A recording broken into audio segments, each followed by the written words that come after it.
suddenly noticed something bizarre. Dirt and twigs on the ground were actually floating in midair. I was totally bewildered. Crouching down to take a closer look, I finally figured out that beyond a certain range, the dirt and twigs would fall normally.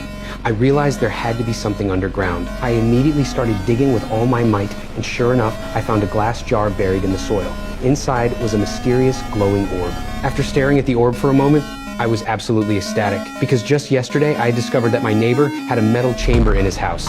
I had assumed my neighbor built it himself and was about to report him to the police for illegal construction. But my neighbor told me that when he first moved to this town decades ago, the metal chamber was already there.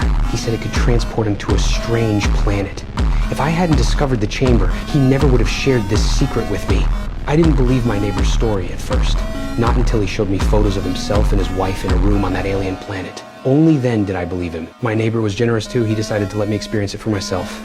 But strangely enough, we waited in the chamber for ages without any response. My neighbor figured something was wrong with the chamber and started examining it carefully.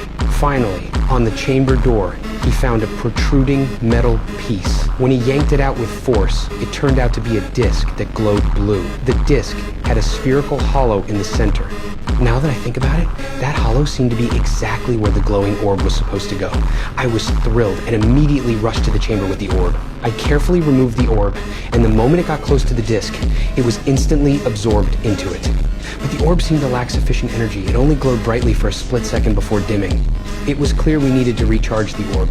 I immediately found 2 electrical wires and a diesel generator. I connected the wires to the disc, then called my neighbor over so we could operate it together. As the generator fired up, powerful electrical current surged straight into the orb. The orb instantly lit up, but it also triggered minor tremors. An energy field began spreading outward in all directions. My neighbor and I were knocked unconscious by the shock. When we came to, the disc was fully charged. With great anticipation, my neighbor led me into the chamber. Accompanied by a dazzling flash of light, the chamber door opened. My neighbor told me we had arrived. I excitedly stepped out of the chamber. I had indeed arrived on another planet. The magnificent scenery outside the window made me gasp in amazement. Looking at the airlock in the room that led to the planet's surface, I really wanted to go out and explore. My idea had my neighbor's support too. It turned out he had already made a spacesuit, but being older, he didn't dare venture out on such a risky adventure. After triple checking the spacesuit and confirming everything was working properly, I stepped through the airlock. My neighbor was extremely nervous, terrified that something might happen to me. But soon, my laughter put his worries to rest. Frank, it's amazing! I wish you could see this, Frank. I wasn't satisfied with just staying in the area in front of the room. I wanted to explore somewhere a bit farther away. My neighbor agreed, but warned me to stay safe at all times. Watching my figure in the distance, he felt incredibly envious, but then, unexpectedly, I let out a cry of alarm. I had spotted what looked like a human sofa in the distance.